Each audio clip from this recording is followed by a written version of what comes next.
ಇವತ್ತಿನ ಒಂದು ವಿಶೇಷತೆ ಏನಂತ ಹೇಳಿದ್ರೆ, ನಮ್ಮ ಮುಂದೆ ಒಂದು ನಡೆದಾಡುವಂತ ಒಂದು ಕಂಪ್ಯೂಟರ್ ಇದೆ. ನಾವು ನಿರೀಕ್ಷೆಗಿಂತಲೂ ಹೆಚ್ಚಿನ ಮಟ್ಟದಲ್ಲಿ ಜ್ಞಾನವನ್ನು ಹೊಂದಿರುವಂತಹ ಒಬ್ಬ ವ್ಯಕ್ತಿಯ ಪರಿಚಯ ನಾನು ಮಾಡ್ಕೊಡ್ತಾ ಇದ್ದೀನಿ. ಬಸವರಾಜ್ ಶಂಕರ್ ಉಮ್ರಾಣಿ ಅಂತೇಳಿ, ಬೆಳಗಾವಿ ಜಿಲ್ಲೆ ಅಥಣಿ ತಾಲೂಕಿನ ಒಂದು ಪ್ರತಿಭೆ. ಸಂಸ್ಥೆ ಪರವಾಗಿ ಮತ್ತು ಎಲ್ಲ ವಿದ್ಯಾರ್ಥಿಗಳ ಪರವಾಗಿ ಹೃದಯಪೂರ್ವಕವಾದಂತಹ ಸ್ವಾಗತ ಬಯಸ್ತೀನಿ. ಎಲ್ಲರಿಗೂ ನಮಸ್ಕಾರ. ಎಲ್ಲ ಆರಾಮಿದ್ದೀರಾ?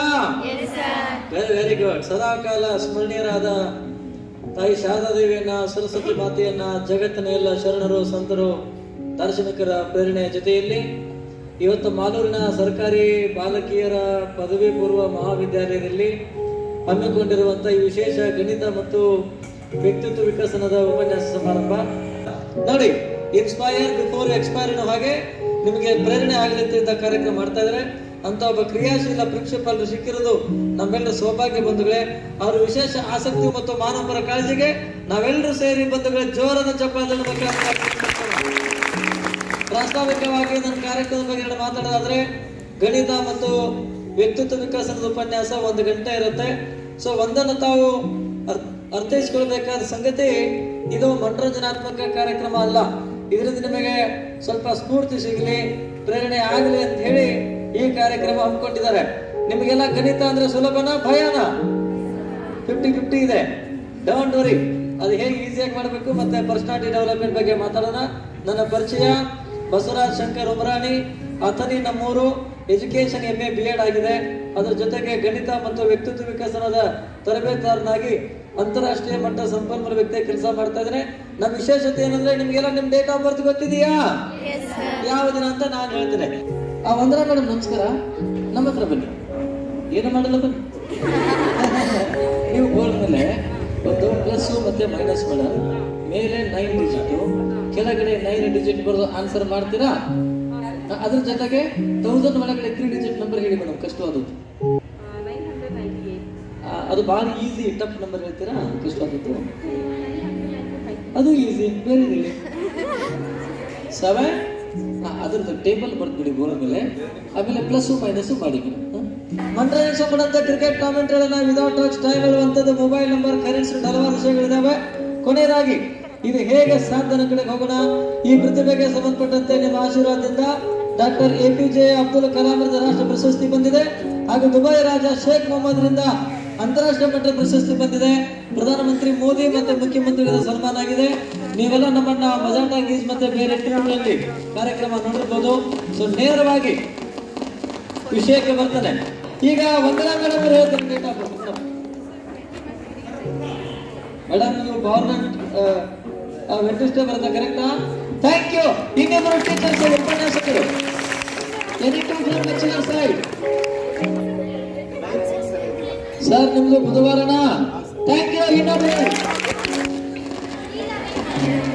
ಎಷ್ಟು? 3. ಗುರುವಾರ ಬರುತ್ತಾ? Thank you. ಇನ್ನು 3 ಜನ ಹೇಳಿ. ಇನ್ನು ಮೊಬೈಲ್ ಹಿಡ್ಕೊಂಡು ಮಾಡಿ ಮೇಡಮ್. ಮೇಡಮ್ ಅವರೇ, ಪ್ಲಸ್ ಮೈನಸ್ ಮಾಡಿ, ಮೇಲೆ 9 ಡಿಜಿಟ್, ಕೆಳಗೆ 9 ಡಿಜಿಟ್ ಬರೆದು ಆನ್ಸರ್ ಮಾಡಿ. ಮೊಬೈಲ್ ಹಿಡ್ಕೊಂಡು ಮಾಡಿ. ಯಾವ ಮ್ಯಾಜಿಷಿಯನ್ ತಮ್ಮ ಸೀಕ್ರೆಟ್ ಅನ್ನ ಬಿಟ್ಕೊಡ್ತಾರೇನ್ರಿ? ನಾನೇ ಕೇಳ್ಬೇಕು. ನಮ್ಮ ಉದ್ದೇಶ ನೀವು ಕೂಡ ನನ್ನ ತರಹ ಆಗ್ಬೇಕು ಅನ್ನೋಂಥದ್ದು. ಆದ್ರೆ ಒಂದು ಕಂಡೀಷನ್ ಇದೆ, ಹೇಳ್ಬೋದಾ? ನಾನು ಹೇಳುವಂತ ಸೀಕ್ರೆಟ್ ನೀವು ಯಾರ ಮುಂದೆ ಹೇಳಬಾರದು. ಇದಕ್ಕೇನಂತೀರಿ? ಹೇಳ್ತಾರೆ ಹೇಳಲ್ವಾ? ಯಾಕೆ ಹೇಳೋದಿಲ್ಲ ನೋಡಿ? ದೇವರು ನಮಗೆ ಕೊಟ್ಟಂತ ನಾಲೆಜ್ ಅನ್ನ ಮತ್ತೊಬ್ಬರಿಗೆ ಶೇರ್ ಮಾಡ್ಬೇಕಾ ಮಾಡಬಾರ್ದ? ಮಾಡಿದಾಗ ನಮ್ ನಾಲೆಜ್ ಜಾಸ್ತಿ ಆಗತ್ತಾ ಕಡಿಮೆ ಆಗತ್ತಾ? ಈಗ ಏನು ಜಾಸ್ತಿ ಮಾಡ್ಕೊಂಡ್ರೆ ಕಡಿಮೆ ಮಾಡ್ಕೊಂತೀರಾ? ಬಂಧುಗಳೇ, ನೀವು ಕೂಡ ಪ್ರಯತ್ನ ಪಟ್ಟರೆ ಹೇಳ್ಬೋದು. ಸೊ 100 ವರ್ಷ ಹಿಂದೆ ಮುಂದೆ ಹೇಳ್ಬೇಕಾದ್ರೆ ಕನಿಷ್ಠ 5-6 ಗಂಟೆ ಕಾಲಾವಕಾಶ ಬೇಕಾಗತ್ತೆ. ಸಮಯದ ಭಾವ ನಿಮಗೆ ಒಂದೇ ವರ್ಷದ ಕ್ಯಾಲೆಂಡರ್ ಸುಲಭವಾಗಿ ಹೇಳಕ್ಕೆ ಬಂತಂದ್ರೆ ಪ್ರಯತ್ನ ಪಟ್ಟರೆ ಹೇಳ್ಬೋದು. ಈ ವರ್ಷವನ್ನೇ ಒಂದು ಎಕ್ಸಾಂಪಲ್ ಆಗಿ ತಗೋಣ. ಇದು 2022 ವರ್ಷದಲ್ಲಿ 12 ತಿಂಗಳ ನಾವೆಲ್ಲರೂ ಹೊಸ ವರ್ಷ ಯಾವ ದಿನ ಮಾಡಿದ್ದೇವೆ? ಯಾವ ದಿನ ಇತ್ತದು? ಸ್ಯಾಟರ್ಡೇ ಇತ್ತ? Very good. ನೋಡಿ, ಒಂದನ್ನ ಸುಲಭವಾಗಿ ನೆನಪಿಡಬೇಕಾದ ವಿಧಾನ ಏನಂತಂದ್ರೆ, ಜನವರಿನಲ್ಲಿ ಬರುವಂತ ಎಲ್ಲ ದಿನಗಳು ಅಕ್ಟೋಬರ್ದಲ್ಲಿ ರಿಪೀಟ್ ಆಗತ್ತೆ. ಹಾಗೆ ಫೆಬ್ರವರಿನಲ್ಲಿ ಬರುವಂತ ಎಲ್ಲ ದಿನಗಳು ಮಾರ್ಚ್ ಮತ್ತೆ ನವೆಂಬರ್ದಲ್ಲಿ ರಿಪೀಟ್ ಆಗತ್ತೆ. ಏಪ್ರಿಲ್ ಅಲ್ಲಿ ಬರುವಂತದ್ದು ಜುಲೈದಲ್ಲಿ ರಿಪೀಟ್ ಆಗತ್ತೆ. ಉಳಿದ 5 ತಿಂಗಳು ಕಾನ್ಸ್ಟೆಂಟ್ ಆಗಿರ್ತವೆ. ಈಗ ಹೇಳಿ, ಜನವರಿ ಯಾವ್ದ್ರಲ್ಲಿ ರಿಪೀಟ್ ಆಗತ್ತೆ? ಫೆಬ್ರವರಿ, ಮಾರ್ಚ್ ಮತ್ತೆ ನವೆಂಬರ್. ಏಪ್ರಿಲ್ ಜುಲೈ ತಾನೆ. ಈಗ ಅಧಿಕ ವರ್ಷ 4 ವರ್ಷಕ್ಕೊಮ್ಮೆ ಬರುತ್ತಾ? ಹಾಗಾದ್ರೆ 5 ವರ್ಷಕ್ಕೊಮ್ಮೆ ಏನ್ ಬರುತ್ತೆ? 5 ವರ್ಷಕ್ಕೊಮ್ಮೆ ಎಲೆಕ್ಷನ್ ಬರಲ್ವಾ? ನೋಡಿ, ಅಧಿಕ ವರ್ಷ ಬಂದಾಗ ಇದರ ಕ್ಲಿಯರ್ ಪಿಕ್ಚರ್ ಚೇಂಜ್ ಆಗತ್ತೆ. ಅದು ಹೇಗೆ ಅಂದ್ರೆ, ಜನವರಿನಲ್ಲಿ ಬರುವಂತದ್ದು ಅಕ್ಟೋಬರ್ದಲ್ಲಿ ರಿಪೀಟ್ ಆಗೋದಿಲ್ಲ. ಹಾಗೆ ಫೆಬ್ರವರಿನಲ್ಲಿ ಬರುವಂತದ್ದು ಮಾರ್ಚ್ ಮತ್ತೆ ನವೆಂಬರ್ದಲ್ಲಿ ಏನಾಗೋದಿಲ್ಲ, ರಿಪೀಟೆಡ್ ಮಂತ್ಸ್ ಯಾವ ಅಂದ್ರೆ ಮಾರ್ಚ್ ನವೆಂಬರ್ದಲ್ಲಿ ರಿಪೀಟ್ ಆಗತ್ತೆ, ಏಪ್ರಿಲ್ ಜುಲೈದಲ್ಲಿ ರಿಪೀಟ್ ಆಗತ್ತೆ. ಉಳಿದ 8 ತಿಂಗಳು ಕಾನ್ಸ್ಟೆಂಟ್ ಆಗಿರ್ತವೆ. ಈಗ ಹೇಳಿ, ಮಾರ್ಚ್ ಯಾವಾಗ ರಿಪೀಟ್ ಆಗತ್ತೆ? November, April. ಈಗ ಅಧಿಕ ವರ್ಷ ಬಂದಾಗ ಒಂದು ದಿನವನ್ನು ಹಿಂದಕ್ಕೆ ಹಾಕ್ಬೇಕಾ ಮುಂದಕ್ಕೆ ಹಾಕ್ಬೇಕಾ? ಮುಂದಕ್ಕೆ ಹಾಕ್ಬೇಕಾ? Very good. ಈಗ ಹೇಳ್ರಿ, ಇದೇ ವರ್ಷ ಜನವರಿ 1 ಶನಿವಾರ ಬಂದಿತ್ತ? ಅಕ್ಟೋಬರ್ 1 ಯಾವ ದಿನ ಬರುತ್ತೆ? ಗಾಂಧಿ ಜಯಂತಿ ಭಾನುವಾರ ತಾನೆ. ನನಗೆ ಅಕ್ಟೋಬರ್ ತಿಂಗಳು 20ನೇ ತಾರೀಕು ಬೇಕಾಗಿದೆ. ಇದನ್ನ ಹೆಂಗೆ ಕಂಡು ಹಿಡಿಬೇಕಂದ್ರೆ, 2 ಭಾನುವಾರ ಬರುತ್ತೆ, 3 ಸೋಮವಾರ, 4 ಮಂಗಳವಾರ, 5 ಬುಧವಾರ, 6 ಗುರುವಾರ. ಒಂದು ವಾರದಲ್ಲಿ 7 ದಿನನ. ನನಗೆ ಆ ತಿಂಗಳಲ್ಲಿ ಬರ್ತಕ್ಕಂಥ ಎಲ್ಲ ಗುರುವಾರಗಳ ಬಗ್ಗೆ ಮಾಹಿತಿ ಬೇಕಾಗಿದೆ. ನಾವೇನ್ ಮಾಡ್ಬೇಕಂದ್ರೆ 7 ಕೂಡಿಸ್ಬೇಕು. ಎಷ್ಟನ್ನ ಕೂಡಿಸ್ಬೇಕು? ಈಗ ಹೇಳಿ, 6 ಆದ್ಮೇಲೆ ಮುಂದಿನ ಗುರುವಾರ ಯಾವ ದಿನ ಬರುತ್ತೆ? 6 ಎಷ್ಟು? 12. 13th ಆದ್ಮೇಲೆ 14. ನನಗೆ ಬರೀ ತರಿಸಲು ಎಷ್ಟೇ ಬೇಕಾಗಿದೆ? 13 + 7 how much? 20 ಆದ್ಮೇಲೆ 27. ನಮಗೆ 20th ಬೇಕಾಗಿತ್ತಾ? ಸೊ ಯಾವ ದಿನ ಬಂತು?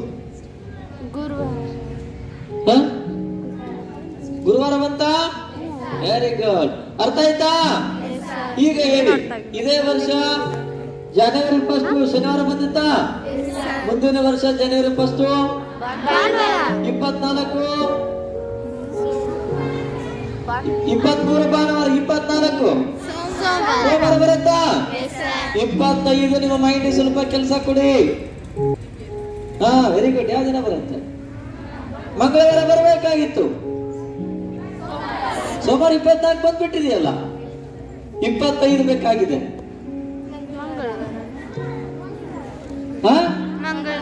ಮಂಗಳವಾರ ಬರಬೇಕಾಗಿತ್ತು. ಲೀಪ್ ಇಯರ್ ಬಂದಾಗ ಏನ್ ಮಾಡ್ಬೇಕು? ಒಂದು ದಿನವನ್ನ ಮುಂದಕ್ಕೆ ಹಾಕ್ಬೇಕಾ? ಸೊ ಯಾವ ದಿನ ಬರುತ್ತೆ? ಬುಧವಾರ ಬರುತ್ತಾ? 25 ಬುಧವಾರ, 26, 27, 28, 29 ನಿಮ್ಮ ಮೈಂಡ್ ಸ್ವಲ್ಪ ಕೆಲಸ ಕೊಡಿ. ಸೋಮವಾರಕ್ಕೆ ಬರುತ್ತೆ. Very good. ಅರ್ಥ ಆಯ್ತಾ? Any doubts? Shall I go next class? ಈಗ ಶಿವಕೀರ್ತಿ ಸರ್ ಅವರು ಮುಂದುವರಿಸ್ತಾರೆ ನಿಮ್ಮ ಪರವಾಗಿ. ನೋಡಿ, ನಾನು ಬಂದಿರೋದು ಅವ್ರಿಗೆ ಗೊತ್ತಾಗ್ಲಿಲ್ಲ ಅನ್ಕೊಂಡೆ. ಹೈಸ್ಕೂಲಲ್ಲಿ ಬುಕ್ ಕೊಡ್ತಾ ಇದ್ದೆ, ಆದ್ರೆ ನಾನು ಬಂದಿರೋ ಹೆಜ್ಜೆ ಗುರುತಲ್ಲೇ ಕಂಡಿಡ್ಕೊಳ್ತಾರೆ. ಅವರ ಒಂದು ಶಕ್ತಿಗೆ ಶರಣು. ಇಲ್ಲಿ ನಾನು ಬರೋಷ್ಟಕ್ಕೆ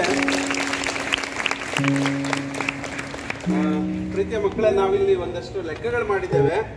ಸರ್ ನಾನು ಬರೋಷ್ಟೊತ್ತಿಗೆ ಒಂದು ಲೆಕ್ಕ ಮಾಡಿದ್ರು, ಉಳಿದಿದ್ದನ್ನ ನಾನು ಇಲ್ಲಿ ಮಾಡಿದ್ದೀನಿ. ಸರ್ ಹೇಳಿದ ನಂಬರ್ಸ್ನ ನಾವಿಲ್ಲಿ ಮಾಡಿದ್ದೇವೆ. ಅದಕ್ಕೆ ಆನ್ಸರ್ ನಾವು ಬರ್ದಿಟ್ಟಿದ್ದೇವೆ. ಕೇಳಿಸ್ತಾ ಇದೆ ಅಲ್ವಾ? ಓಕೆ, ಕಾಣಿಸುತ್ತಾ ಬೋರ್ಡು? ಓಕೆ ಸರ್, ಇಲ್ಲಿ ಒಂದು 10 ಕೋಟಿವರೆಗೆ ನಂಬರ್ಸ್ ಮಾಡಿದ್ದಾರೆ ಸರ್. ಎಲ್ಲ ಸಾವುಕಾರಲ್ಲ ನಾವು. ಕೋಟೆ ಕಟ್ತೀವಿ ನೀವೆಲ್ಲ. ಕೋಟೆ ಅಲ್ವಾ? ಎಸ್ ಸರ್, ನಾನು ಇವ್ರಿಗೆ ಒಂದು ಸ್ವಲ್ಪ ಕನ್ಫ್ಯೂಷನ್ ಆಗಲಿ ಅಂತ ಬೇರೆ ತರ ಹೇಳಕ್ ಪ್ರಯತ್ನ ಮಾಡಿದೆ, ಆಗ್ಲಿಲ್ಲ. ನೋಡೋಣ ಇವಾಗ. ಸರ್ ಇಲ್ಲಿ 98 ಕೋಟಿ 67,54,261ಕ್ಕೆ okay 63 crores 72 lakhs okay 59,000 232 add ಮಾಡ್ತೀವಿ ಸರ್. ಓಕೆ, ಆನ್ಸರ್ ಹೇಳೋಣ. 1624013,493. Subtraction sir.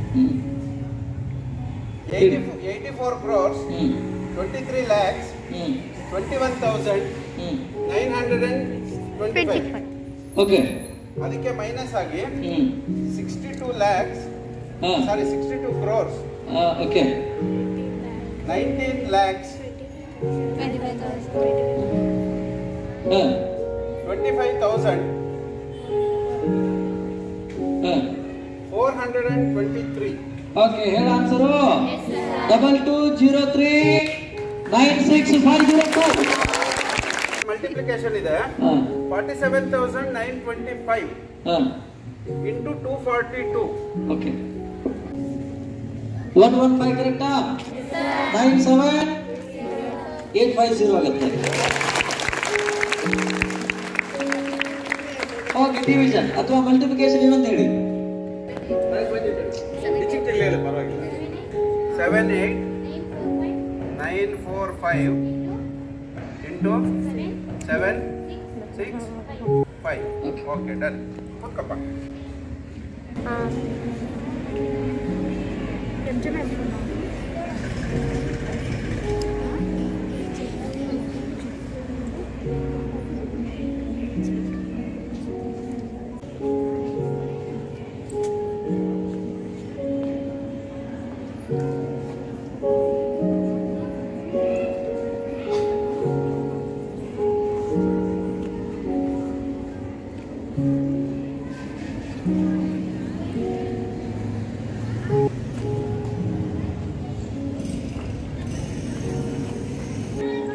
Yeah, that is 603. Is it? Yes, sir. Into 925 ಆಗುತ್ತಾ? Yes, sir. Okay, division.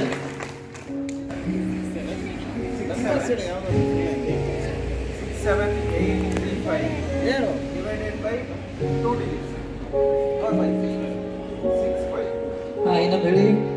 67835 divided by 65. ಹೇಳೋಣ ಆನ್ಸರು. ನಮ್ದಾಗಿದೆ,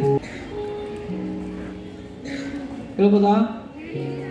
1043 ಆಗತ್ತಾ?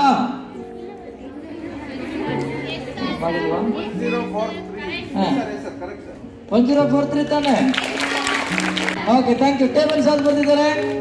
987 ಸರ್. ಆ ಟೇಬಲ್ ಸೀದಾ ಬೇಕಾ ಉಲ್ಟಾ ಬೇಕಾ? ಉಲ್ಟಾ ಅಲ್ಲನಾ? 987088837896 690959224935 3948 2961 1974 987. ಸೀದಾ ಇಡನಾ? 987 1974 2961 3948 4935 5922 6909 7906 8883 9870. ನಿಮಗೆ ಸ್ಕ್ವೇರ್ ಬೇಕಾ ಕ್ಯೂಬ್ ಬೇಕಾ? ಸ್ಕ್ವೇರಾ? ಓಕೆ. ಯಾರಾದರೂ ಒಬ್ರು ಎದ್ದು ನಿಂತ್ಕೊಂಡು 1000 ಒಳಗಡೆ ಒಂದು ನಂಬರ್ ಹೇಳಿ.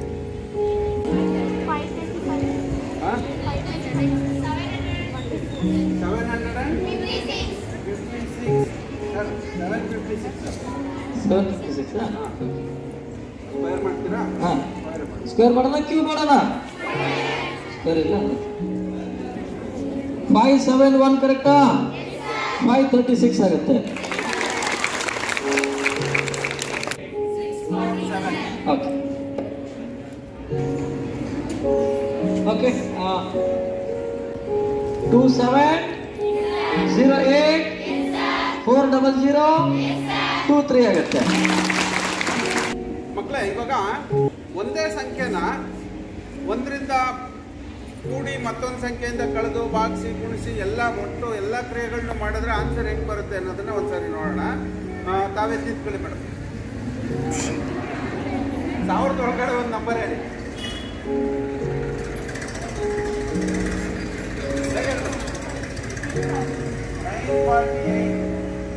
ಓಕೆ, ಇದಕ್ಕೆ ಒಂದು 3 ಸಂಖ್ಯೆನ ಸೇರಿಸೋಣ. ಇನ್ನೇನಾದ್ರೂ ಒಬ್ರು ಆ ಕಡೆ ತಿದ್ಕೊಂಡು ಹೇಳಿ.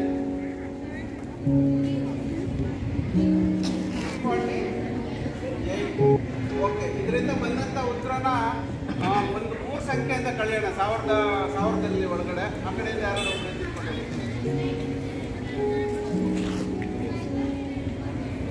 546. ಓಕೆ, ಈ ಬಂದಂತ ಉತ್ತರನ ಮತ್ತೆ ಒಂದು ಎಷ್ಟು ಸಂಖ್ಯೆ ಬೇಕು ಸರ್? 3 ಬೇಕಾ? 3 ಡಿಜಿಟ್. ಯಾರಾದ್ರೂ ಒಬ್ರು ಹೇಳಿ 3 ಡಿಜಿಟ್ ನಂಬರ್ ಹೇಳಿ. 563. ಓಕೆ, ಈ ಬಂದಂತ ಉತ್ತರನ 2 ಸಂಖ್ಯೆಯಿಂದ ಭಾಗಾಕಾರ ಮಾಡೋಣ. Okay, done. 422,222 ಆಗುತ್ತಾ? Divided by 26. Divided by 26. This answer is 16240, correcta? ಆ ಪಾಯಿಂಟ್ 15 or 16 ಆಗುತ್ತಲ್ವಾ? ಪಾಯಿಂಟ್ 30 ಆಗುತ್ತಾ? ಹಾಗೆ ಬೇರೆದು ಹೇಳಿ, ಇನ್ನೊಂದು ನಂಬರ್ ಹೇಳಿ. ಒಮ್ಮೆ ನೀವು ಯಾರಾದರೂ ಮೊಬೈಲ್ ನಂಬರ್ ಹೇಳಿಬಿಟ್ರೆ 10 ವರ್ಷ ಬಿಟ್ಟು ಕೇರ್ ಕೊಟ್ಟು ನಿಮ್ಮ ನಂಬರ್ ಹೇಳುವಂಥದ್ದು. ಸುಮಾರು 10,000 ಫೋನ್ ನಂಬರ್ ಮೈಂಡಲ್ಲಿ ಸೇವ್ ಇದೆ. ಫಾರ್ ಎಕ್ಸಾಂಪಲ್, ಮಂಜುಳಾ ಮೇಡಮ್ ಅವ್ರ ನಂಬರ್ ನನಗೆ ಸಿಕ್ತು ಒಂದು ವಾರದಿಂದ. ನಾನೀಗ ಅವರಿಗೆ ಫೋನ್ ಮಾಡಬೇಕಾದ್ರೆ ನಂಬರ್ ಸೀದಾ ಉಲ್ಟಾ ಹೇಳೋಣ. ಫೋನ್ ಮಾಡಲ್ಲ ಮೇಡಮ್, ನಿಮ್ಮ ಮೊಬೈಲ್ ಸೈಲೆಂಟ್ ಆನ್ ಮಾಡಿ. 944-980 ಮುಂದಿಂದು ಗೊತ್ತಿಲ್ಲ. ಈಗ ಡಯಲ್ ಮಾಡಿದ್ದೇನೆ, ರಿಂಗ್ ಆದರೆ ಸರಿ ಅಂತ ತಿಳ್ಕೋಬೇಕು, ಆಗದೆ ಹೋದ್ರೆ ಔಟ್ ಅಂತ ತಿಳ್ಕೋಬೇಕು. ನೋಡೋಣ.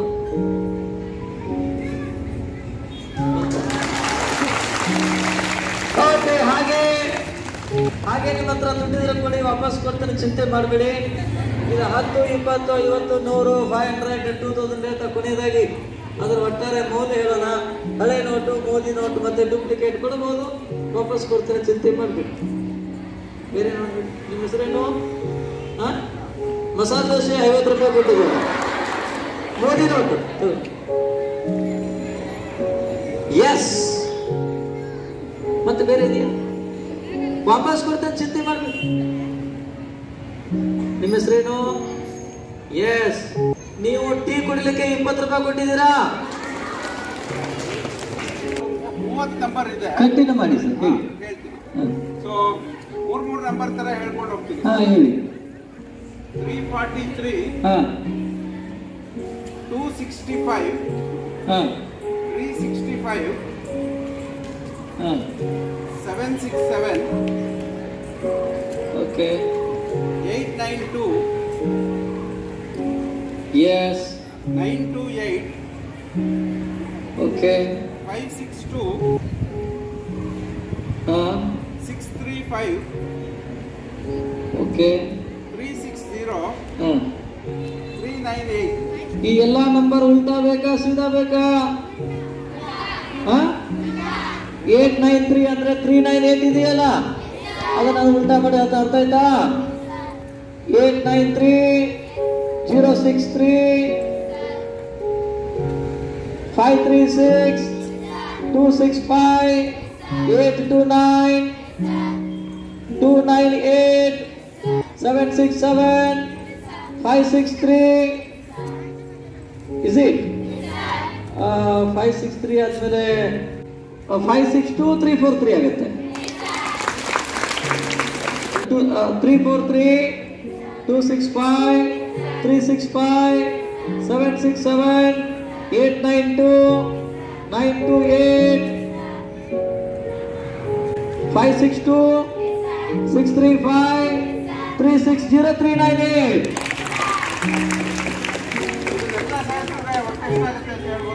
ಟ್ರೈ ಮಾಡೋಣ. ಓಕೆ, ಹೇಳೋಣ.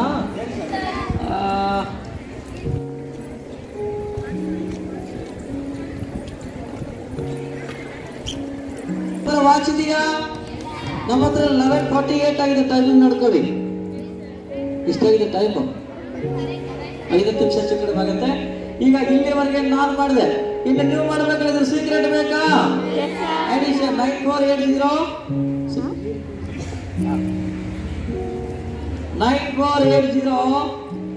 ಪ್ಲಸ್ 8310. ನೋಡಿ, ಇದು ಮೇಲೆ 4 ಡಿಜಿಟ್ ಮತ್ತೆ ಕೆಳಗಡೆ 4 ಡಿಜಿಟ್ ಇದೆಯಾ? ಎಲ್ಲವನ್ನ ಒಟ್ಟಿಗೆ ಆಡ್ ಮಾಡ್ಲಿಕ್ಕೆ ಪ್ರಾಬ್ಲಮ್ ಆಗುತ್ತಾನೆ. ಸ್ಟೆಪ್ ಬೈ ಸ್ಟೆಪ್ ಹೋಗೋಣ.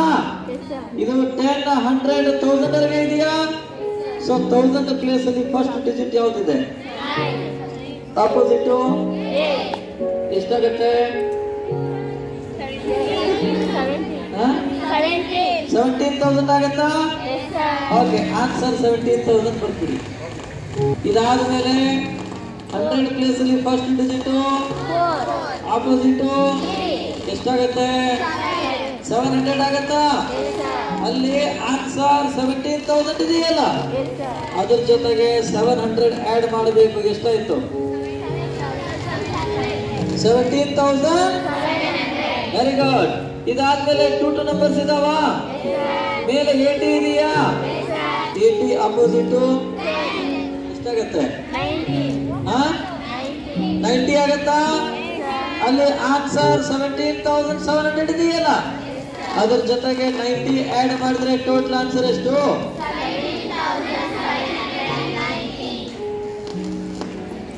Very good. ಅರ್ಥ ಆಯ್ತಾ? ಮೈನಸ್ ಕಡೆ ಹೋಗೋಣ. 9620 ಮೈನಸ್ 8792. ನೋಡಿ, ಇದು ಹೇಗೆ ಅಂದ್ರೆ ಯಾವ ರೀತಿಯಾಗಿ ನಾವು ಪ್ಲಸ್ ಮಾಡ್ತೀವಲ್ಲ ಅದೇ ರೀತಿ ಮೈನಸ್ ಮಾಡಬೇಕು. ಸೊ 1000 ಪ್ಲೇಸ್ ಅಲ್ಲಿ ಫಸ್ಟ್ ಡಿಜಿಟ್ ಆಪೋಸಿಟ್ ಎಷ್ಟಾಗುತ್ತೆ? 1000 ಆಗುತ್ತಾ? ಓಕೆ, 1000 ಬರ್ಬಿಡಿ. 100 ಅಲ್ಲಿ ಆಪೋಸಿಟ್ ಇಲ್ಲಿ ಪ್ರಾಬ್ಲಮ್ ಇದೆ ತಾನೆ? 6 ಮೈನಸ್ 7 ಮಾಡ್ಲಿಕ್ಕೆ ಬರುತ್ತಾ? ಈ ರೀತಿ ಸಿಚುವೇಶನ್ ಬಂದಾಗ ನಾವೇನ್ ಮಾಡ್ಬೇಕಂದ್ರೆ ಅದನ್ನೇ ಉಲ್ಟಾ ತಗೋಬೇಕು. ಹೆಂಗೆ? 7 ಮೈನಸ್ ಎಷ್ಟು ಬರುತ್ತೆ? 100. ಈ 100 ಅನ್ನ ಎಲ್ಲಿಂದ ಮೈನಸ್ ಮಾಡ್ಬೇಕಂದ್ರೆ ಅಲ್ಲಿ ಆನ್ಸರ್ 1000 ಇದೆಯಲ್ಲ, ಆ 1000 ಅಲ್ಲಿ 100 ಮೈನಸ್ ಮಾಡಿ. ಓಕೆ, 900 ಬರ್ಬಿಡಿ ಸರ್. ಇದಾದ್ಮೇಲೆ 20 ಆಪೋಸಿಟ್ ಏನ್ ಮಾಡ್ಬೇಕೀಗ?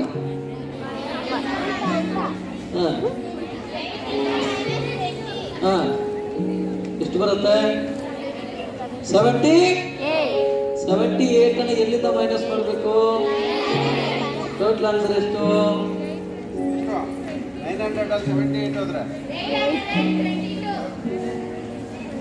822 ಆಗುತ್ತಾ? ನೋಡಿ, ಮೇಲೆ 20 ಇದೆ, ಅಪೋಸಿಟ್ 92 ಇದೆ ತಾನೆ? ಏನ್ ಮಾಡ್ಬೇಕು? 92 ಮೈನಸ್ ಎಷ್ಟು ಬರುತ್ತೆ? 72 ಬರಲ್ವಾ? 72 ಬರುತ್ತಾ? ಈ 72 ಅನ್ನ ಎಲ್ಲಿಂದ ಮೈನಸ್ ಮಾಡಬೇಕು? ಟೋಟಲ್ ಆನ್ಸರ್ ಎಷ್ಟು? 800. Very good. ಅರ್ಥ ಆಯ್ತಾ? ಮಲ್ಟಿಪ್ಲಿಕೇಶನ್ 2 ನಂಬರ್ಸ್ ಕಡೆ ಕೇಳಿ. ಓಕೆ, ನೀವೇ ಯಾರಾದರೂ ಒಂದು ನಂಬರ್ ಹೇಳಿ, 2 ನಂಬರ್ ಹೇಳಮ್ಮ. 78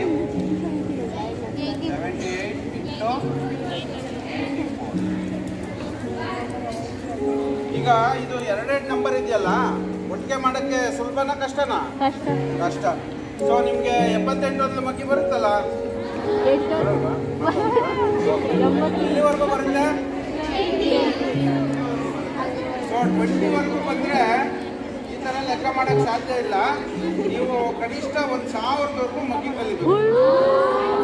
ಏನಪ್ಪ ಇದು ನಮಗೆ 20ವರೆಗೂ ಬರಲ್ಲ, 1000ವರೆಗೂ ಅಂತ ಅಂದರೆ ನಾನು ನಿಮಗೆ ಒಂದು ಈಸಿ ಮೆಥಡ್ ಹೇಳ್ಕೊಡ್ತೀನಿ. ಈಗ ಇಲ್ಲಿ 78 ಒಂದು ಹೆಂಗೆ ಮಾಡೋದು ಅಂತ ಇಲ್ಲಿ ಒಂದು ಬರ್ತಿದ್ದೀನಿ. ಮೊದಲು 7 1 ಮಾಡ್ಕೊಂಬಿಡೋಣ. ಸೊ 7 7 7 7 14 7 3 7 4 7 5 ಏಳಾಗ್ಲಿ ಆಮೇಲೆ ಆಮೇಲೆ ಆಮೇಲೆ ಆಮೇಲೆ ಸೊ ಆಮೇಲೆ 8 ಒಂದೇ ಮಾಡ್ಕೊಂಡ್ಬಿಡೋಣ. 8 ಎರಡ್ಲಿ 8 ಮೂರ್ಲಿ ಆಮೇಲೆ ಆಮೇಲೆ ಆಮೇಲೆ ಆಮೇಲೆ 50 ಆಮೇಲೆ ಆಮೇಲೆ ಆಮೇಲೆ ನೋಡಿ ಇಲ್ಲಿ ಒಂದು ಈಸಿ ಮೆಥಡ್ ಹೆಂಗೆ ಅಂದ್ರೆ 78 ಒಂದ್ಲ 78 78 ಎರಡ್ಲೆ ಎಷ್ಟು ಗೊತ್ತಾ 156. ಇಲ್ಲಿ 14 ಇದೆಯಲ್ಲ, ಈ 14ಕ್ಕೆ ಈ ಕಡೆ 10ರ ಸಂಖ್ಯೆಯಲ್ಲಿರೋ ಒಂದನ್ನು ಸೇರಿಸಿದ್ರೆ 14 + 1 15 ಆಗುತ್ತೆ. ಈ 6 ಹಂಗೆ ಬರ್ಕೊಳ್ಳಿ, 156 ಆಯ್ತು. ಅದೇ ತರ ಎಲ್ಲಾನು ಮಾಡಬೇಕು. ಈಗ ಇಲ್ಲಿ 21 ಇದೆ, 7 3 21, 8 4 24 ಇದೆ. ಈ 21ಕ್ಕೆ 2 ಸೇರಿಸಿದ್ರೆ 23 ಆಗುತ್ತೆ. ಈ 4 ಹಿಂಗೆ ಬರ್ಕೊಳ್ಳಿ. ಓಕೆ, 234. ಈಗ ಇಲ್ಲಿ ಏನ್ ಬರಬೇಕು ಹೇಳಿ ನೋಡೋಣ. 28 + 3 ಆಮೇಲೆ 2 ಹಂಗೆ ಬರ್ಕೊಳ್ಳಿ. ಇಲ್ಲೂ ಅಷ್ಟೇ. ಈಗ ಎಷ್ಟು ಬರಬೇಕು ಹೇಳಿ. ಆಮೇಲೆ ಈಗ 42 + 4 ಓಕೆ. ಈಗ 49 5 54 ಮತ್ತೆ ಓಕೆ. 56 + 6 62 63 7 ಇಲ್ಲಿ ಈಗ 70 + 8 78 ಓಕೆ. ನೋಡಿ ಇವಾಗ 78 ಒಂದು ಮಗ್ಗಿ ಬಂದ್ಬಿಡ್ತು. ಈ ತರ ಈಸಿಯಾಗಿ ಮಾಡ್ಬೋದು. ಈಗ ಈ ಲೆಕ್ಕ ಹೆಂಗ್ ಮಾಡೋದು ಅಂತ ಹೇಳ್ತಾರೆ ಸರ್. ನೋಡಿ ಕ್ವಶನ್ ಹೀಗಿದೆ. 78 ಇಂಟು ಎಷ್ಟು 70. ನೋಡಿ ನಿಮಗೆ 78ರ ಬಗ್ಗೆ ಸರ್ ಹೇಳಿದ್ರಾ? 78 ಇಂಟು 84 ಒಟ್ಟಿಗೆ ಮಾಡ್ಲಿಕ್ಕೆ ಪ್ರಾಬ್ಲಮ್ ಆಗುತ್ತಾನೆ. ಅದಕ್ಕೆ ಸುಲಭ ವಿಧಾನ 78 ಹತ್ತೇ ತಗೋಣ. 78 10 78 10 ಎಷ್ಟು 780 ಆಗುತ್ತಾ? ಓಕೆ, 780 ಬರ್ತೀವಿ ಸರ್. Okay sir. ಇಲ್ಲಿ ಗುಣಾಕಾರ ಸಂಖ್ಯೆ ಎಷ್ಟಿದೆ? 84 ಇದೆಯಾ?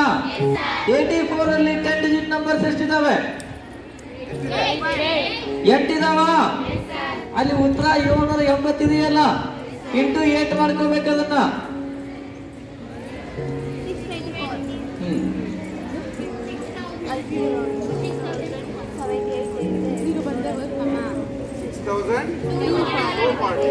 6240 ಆಗತ್ತಾ? ಆಲ್ರೆಡಿ ನಮಗೆ ಈಗ 78 ಇಂಟು 80 ಲೆಕ್ಕ ಸಿಕ್ಕಿದೆಯಾ? ಇನ್ನು ಎಷ್ಟು ಉಳಿದಿದೆ? 4 ಇದೆಯಾ? 78 ಇಂಟು 4 ಮಾಡ್ಕೋಬೇಕಾ? 78 1 2 ಅದನ್ನ ಡಬಲ್ ಮಾಡಿ 4 ಬೇಕಾಗಿರ್ತಾರೆ. So you can double it. 312 ಆಗತ್ತಾ? ಅಲ್ಲಿ ಆನ್ಸರ್ 6240 ಇದೆಯಲ್ಲ, ಅದ್ರ ಜೊತೆಗೆ 312 ಆಡ್ ಮಾಡಿದ್ರೆ ಟೋಟಲ್ ಆನ್ಸರ್ ಎಷ್ಟು? 6500. Very good. ಅರ್ಥ ಆಯ್ತಾ? ಡಿವಿಷನ್ ಕಡೆಗೆ ಹೋಗೋಣ. 99 ಡಿವೈಡ್ ಬೈ 11.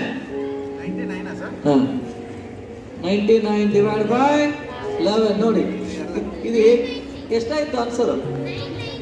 ಅಲ್ಲಲ್ಲ, 99 ಡಿವೈಡ್ ಬೈ 11. ಇದು ಹೆಂಗ್ ಮಾಡ್ಬೇಕಂದ್ರೆ ಯಾವ ನಂಬರ್ ಇಂದ ನಾವು ಡಿವೈಡ್ ಮಾಡ್ತಾ ಇದೀವಲ್ಲ ಆ ನಂಬರ್ ಟೇಬಲ್ಸ್ ಅಲ್ಲಿ ತಗೋಬೇಕು. ಸೊ ಇಲ್ಲಿ ಡಿವಿಷನ್ ನಂಬರ್ ಯಾವುದು? ನೋಡಿ ಡಿವಿಷನ್ ನಂಬರ್ ಎಷ್ಟಿದೆ? 11 ಇದೆಯಾ? 11 1 11. ಇದು ಕ್ವಶನ್ ಆನ್ಸರ್ 1 ಬರುತ್ತೆ. 11 ಕ್ವಶನ್ ಆದ್ರೆ ಆನ್ಸರ್ ಎಷ್ಟು ಬರುತ್ತೆ? 1. 22 ಆದ್ರೆ 33, 44, 55, 66, 77, 88, 99. ಎಷ್ಟು ಆನ್ಸರ್? 9 ಬಂತ. ಅರ್ಥ ಆಯ್ತಾ? ಗಣಿತ ಮನೋರಂಜನೆ ಆದ್ಮೇಲೆ ವ್ಯಕ್ತಿತ್ವ ವಿಕಸನಕ್ಕೆ ಹೋಗೋಣ. ಬಂಧುಗಳೇ, ಇದೆಲ್ಲ ನೋಡಿದಾಗ ನಿಮ್ಮಲ್ಲಿ ಮೂಡುವಂತ ಪ್ರಶ್ನೆ ಹೀಗೂ ಉಂಟೆ or how it is possible ಅನ್ನೋಂಥದ್ದು. ನೋಡಿ, ಸೇಮ್ ಕ್ವಶನ್ ನನಗೆ ಡಾಕ್ಟರ್ APJ ಅಬ್ದುಲ್ ಕಲಾಂ ಮತ್ತೆ ನರೇಂದ್ರ ಮೋದಿ ಅವರು ಕೂಡ ಕೇಳಿದ್ದಾರೆ. ಅವೆರಡು ಪ್ರಸಂಗಗಳು ನೆನಪಿಸ್ಕೊಳ್ಳೋದಾದ್ರೆ 2004 ಅಕ್ಟೋಬರ್ 15ಕ್ಕೆ ಬೆಳಗಾಂನಲ್ಲಿ ಅಬ್ದುಲ್ ಕಲಾಂ ಮತ್ತೆ 2 years ಬ್ಯಾಕ್ ಮೋದಿಯವರನ್ನು ಭೇಟಿಯಾಗುವಂತ ಅವಕಾಶ ಒದಗಿ ಬಂತು. ಅವ್ರ ಹತ್ರ ಹೋದಾಗ ತಮ್ಮ ಡೇಟ್ ಆಫ್ ಬರ್ತ್ ಕೇಳಿದ್ರು, ಸರಿಯಾದ ಡೇ ಹೇಳಿದಾಗ ಆಶ್ಚರ್ಯಚಕಿತರಾಗಿ ನಿಮ್ಮ ತರನೇ ಹೌ ಇಟ್ ಈಸ್ ಪಾಸಿಬಲ್ ಅಂತ ಕ್ವಶನ್ ಕೇಳ್ತಾರೆ. ನಾನು ಅವ್ರಿಗೆ ಏನ್ ಹೇಳಿದೆ ಅಂದ್ರೆ everything is possible, nothing is ನೋಡಿ. In the world of impossible we got I am possible. Sir no I am possible ಅಂದ್ರೆ ಏನು? I can do. ಈ ಮಾತಿನ ಅರ್ಥ ಇಷ್ಟೇ, ಸಾಧಿಸುವಂತ ಹಠ, ಛಲ ಮತ್ತು ಆತ್ಮವಿಶ್ವಾಸ ಇದ್ರೆ ನೀವೇನ್ ಬೇಕಾದ್ರೆ ಸಾಧಿಸ್ಬೋದು. ಭಗವಂತ ನಮ್ಮನ್ನ ಈ ಭೂಮಿಯಲ್ಲಿ ಕಳಿಸ್ಬೇಕಾದ್ರೆ ಹಾಕಿ ಕಳಿಸೋದಿಲ್ಲ ಬಂಧುಗಳೇ, ಏನಾದೊಂದು ಟ್ಯಾಲೆಂಟ್ ಕಳಿಸಿರ್ತಾನೆ. ಇಲ್ಲಿರುವಂತರು ನೀವೆಲ್ಲರೂ ಕೂಡ ಪ್ರತಿಭಾವಂತರು. ಅದು ಕಲೆ, ಸಾಹಿತ್ಯ, ಸಂಗೀತ, ಸ್ಪೋರ್ಟ್ಸ್, ಹೀಗೆ ಅದನ್ನು ಸರಿಯಾಗಿ ಸದ್ಬಳಕೆ ಮಾಡ್ಕೊಳ್ಳಿ. ಸೊ ಜೀವನದಲ್ಲಿ ಸಾಧನೆ ಮಾಡಬೇಕಾಗಿತ್ತು ಅಂದ್ರೆ ನಾನು ಆಗಲೇ ಹೇಳಿದೆ ಏಕಾಗ್ರತೆ ಬಹಳ ಮುಖ್ಯ ಅಂತ. ಅದಿಲ್ಲದೆ ನಾವೇನು ಮಾಡ್ಲಿಕ್ಕಾಗಲ್ಲ. ಏಕಾಗ್ರತೆ ಹೆಚ್ಚಿಸ್ಕೊಳ್ಬೇಕಾದ್ರೆ ಏನ್ ಮಾಡ್ಬೇಕು? ಯೋಗ ಮಾಡ್ಬೇಕಾ, ಧ್ಯಾನ ಮಾಡ್ಬೇಕಾ, ಪ್ರಾಣಾಯಾಮ ಮಾಡ್ಬೇಕಾ? ಬಂಧುಗಳೇ, ಅಸಾಧ್ಯವಾದದನ್ನ ಸಾಧಿಸುವಂತ ಶಕ್ತಿ ಇರೋದು ಅವರಿಗೆ ಬಿಟ್ರೆ ಬೇರೆ ಅದಕ್ಕೂ ಇಲ್ಲ. ಸೊ ವಿವೇಕಾನಂದರು, ಬಸವಣ್ಣವರು, ಅಂಬೇಡ್ಕರ್, ಗಾಂಧೀಜಿ, ಬುದ್ಧ ಇವರೆಲ್ಲ ಮಹಾನ್ ಚಿಂತಕರುಗಳು. ಈ ಮಟ್ಟಕ್ಕೆ ಬರಲಿಕ್ಕೆ ಪ್ರಮುಖ ಅಂಶನೇ ಯೋಗ, ಧ್ಯಾನ. ಸೊ ನಾಳೆಯಿಂದ ನೀವೆಲ್ಲರೂ ಕೂಡ ಪ್ರತಿನಿತ್ಯ ಬೆಳಿಗ್ಗೆ ಬೇಗ ಎದ್ದು 1 ಗಂಟೆಗಳ ಕಾಲ ಯೋಗ ಧ್ಯಾನ ಮಾಡಲೇಬೇಕು. ಇದರಿಂದ ನಿಮಗೇನು ಲಾಭ ಅಂದರೆ ಏಕಾಗ್ರತೆ ಹೆಚ್ಚಾಗುತ್ತೆ, ಮಾನಸಿಕ ನೆಮ್ಮದಿ ಉಂಟಾಗುತ್ತೆ, ಆತ್ಮವಿಶ್ವಾಸ ಹೆಚ್ಚಾಗುತ್ತೆ, ಭಯದಿಂದ ಮುಕ್ತರಾಗೋದು, ಮತ್ತೆ more important it will control your mind. Second point, ನಾವೆಲ್ಲರೂ ಆಧುನಿಕತೆಗೆ ಮಾರು ಹೋಗಿದ್ದೇವೆ. ಮೊಬೈಲ್ ಇದಾವ, ಅದು ಸಾದಾ ಮೊಬೈಲ್ ಅಲ್ಲ. Screen touch, Android, apple, iPhone, banana, Oppo, Samsung, ಅದು ಯಾವ್ದೋ ಜಿಯೋ ಬಂದು ನಮ್ಮ ಜೀವನ ಹಾಳು ಮಾಡ್ತಾ ಇದೆ ಬಂಧುಗಳೇ. ಜಗತ್ತಲ್ಲಿರುವಂತ ಎಲ್ಲ ಕಂಪನಿ ಮೊಬೈಲ್ ಮಾತ್ರ ತಾನೆ. ಮೊಬೈಲ್ ಅವಶ್ಯಕತೆ ಇದೆಯಾ? ಇದೆ, ಇಲ್ಲ ಅಂತಿದ್ರೆ ನಾನು. ಬಟ್ ನನ್ನ ವಾದ ಇಷ್ಟೇ, ಅದನ್ನ ಎಷ್ಟು ಬೇಕು ಅಷ್ಟು ಬಳಸಲ್ಲಂಥದ್ದು. ಸ್ಟೂಡೆಂಟ್ ಲೈಫ್ ಈಸ್, ನಿಮ್ ಲೈಫ್ ಗೋಲ್ಡನ್ ಲೈಫ್ ಆಗಬೇಕು ಅಂದ್ರೆ ಮೊಬೈಲ್ ಮತ್ತು ಟಿವಿಯಿಂದ ದೂರ ಇರಬೇಕಾ? ಹಾಗೆ ಕಾನ್ಸಂಟ್ರೇಷನ್ ಕೊಟ್ಟು ಕೇಳ್ತೀರಾ? ಯಾವಾಗಿಂದ? ಪುಣ್ಯಕ್ಕೆ ನಾಳೆ ಇಲ್ಲ, ನಾಳೆ ಬೇಡ, ಇವತ್ತು ಬೇಡ, ಈ ಕ್ಷಣದಿಂದ ನೇರ ಕೂತ್ಕೊಂಡು ಪ್ರಮಾಣ ಮಾಡಬೇಕು. Close your eyes. ನಾನು ಹೇಳ್ದಂಗೆ ಹೇಳ್ಬೇಕು. ಈ ಕ್ಷಣದಿಂದ ನಾನು ಲೆಕ್ಚರರ್ಸ್ ಹೇಳುವಂತ ಪಾಠದ ಕಡೆಗೆ ಗಮನವಿಟ್ಟು ಕೇಳುತ್ತೇನೆ, ಹಾಗೂ ನನ್ನ ಜೀವನಕ್ಕೆ ಮಾರಕವಾಗಿರುವ ಮೊಬೈಲ್ ಮತ್ತು ಟಿವಿಯಿಂದ ದೂರವಿರುತ್ತೇನೆ, ಹಾಗೂ ನನ್ನ ತಂದೆ ತಾಯಿಗಳಿಗೆ ಹಾಗೂ ನನ್ನ ಗುರುಗಳಿಗೆ ಅವಮಾನ ಮಾಡುವುದಿಲ್ಲವೆಂದು ಭಗವಂತನ ಮೇಲೆ, ನನ್ನ ಮೇಲೆ, ನನ್ನ ತಂದೆ ತಾಯಿಯ ಮೇಲೆ ಹಾಗೂ ಗುರುಗಳ ಮೇಲೆ ಪ್ರತಿಜ್ಞೆ ಮಾಡುತ್ತೇನೆ. ಬಂಧುಗಳೇ, ಪ್ರತಿಜ್ಞೆ ಮಾಡಿದ ಕಾರ್ಯ ಬಗ್ಗೆ ತರ್ತೀರಾ? ಬರಬೇಕು. ಕೊನೆಗೆ ಯಾವ ರೀತಿಯಾಗಿ ಸ್ಟಡಿ ಮಾಡಬೇಕು ಮತ್ತೆ ನಿಮ್ಮ ಡೈಲಿ ಟೈಮ್ ಟೇಬಲ್ ಹೇಗಿರ್ಬೇಕು? ನೀವೆಲ್ಲ ಎಷ್ಟು ಗಂಟೆ ಓದ್ತೀರಾ? 4 ಗಂಟೆನಾ 5 ಗಂಟೆನಾ? 4 ಗಂಟೆವರೆಗೆ ಓದಿದ್ದು ಸಂಪೂರ್ಣವಾಗಿ ನಿಮ್ಮ ಮೈಂಡ್ ಅಲ್ಲಿ ಸೇವ್ ಆಗುತ್ತಾ? ಕಾರಣ ಇಷ್ಟೇ, ಕಣ್ಣುಗಳು ಮಾತ್ರ ಬುಕ್ ಮೇಲೆ ಇರ್ತದೆ, ನಿಮ್ಮ ಮೈಂಡ್ ಮಂಗಳಗೌರಿ ಕಡೆಗಿರುತ್ತೆ.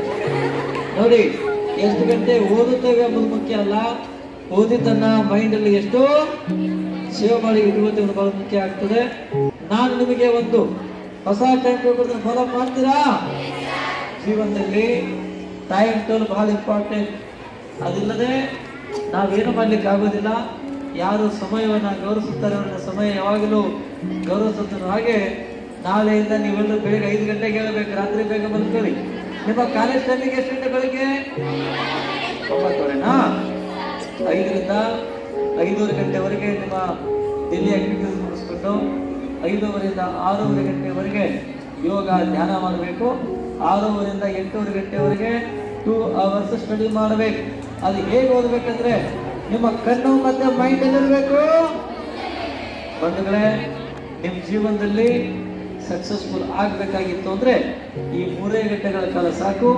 ಈ ಟೈಮ್ ಟೇಬಲ್ ಫಾಲೋ ಮಾಡಿ ಮುಂದೆ ಬನ್ನಿನಂತ ಮಾತನ್ನು ಹೇಳಿ ಕೊನೆಗೆ hard work, meditation, commitment, determination ಇವೆಲ್ಲ ಅಂಶಗಳು ಜೀವನದಲ್ಲಿ ಸಾಧನೆ ಮಾಡಲಿಕ್ಕೆ ಪೂರಕ ಅಕ್ಷರಗಳಾಗಿವೆ. ಬಹಳ ಸಂತೋಷ ಆಯಿತು ಇವತ್ತೆಲ್ಲರೂ ನಿಮ್ಮ ಜೊತೆಗೆ ಮಾತಾಡಿ. ಈ ದೇಶದ ಬೆನ್ನೆಲು ಬಂದರೆ ನಮ್ಮ ಸಹೋದರಿಯರು. ನಿಮ್ಮ ಒಂದು ಸೇವೆ ಪಾತ್ರ ಬಹಳ ದೊಡ್ಡದಿದೆ ಈ ಸಮಾಜ ನಿರ್ಮಾಣದಲ್ಲಿ. ಹೀಗಾಗಿ ನಿಮ್ಮೆಲ್ಲರ ಸಮ್ಮುಖದಲ್ಲಿ ಇವತ್ತು ಇಂದಿನ ಮಕ್ಕಳೇ ನಾಳಿನ ಭವ್ಯ ಭಾರತ ನಿರ್ಮಾಣದ ಜವಾಬ್ದಾರಿ ವಿಶೇಷವಾಗಿ ನಿಮ್ಮ ಮೇಲೆ ಇದೆ. ನಿಮಗೆ ಪ್ರೇರಣೆ ಆಗಲಿ ಅಂತೇಳಿ ಮಂಜುಳಾ ಮೇಡಮ್ ಅವರು ಈ ಕಾರ್ಯಕ್ರಮ ಆಯೋಜನೆ ಮಾಡಿದ್ದಾರೆ. ಅವರಿಗೆ ಒಂದು ಸಾರಿ ಜೋರಾದ ಚಪ್ಪಾಳೆ ಮುಖಾಂತರ ಅಭಿನಂದಿಸೋಣ.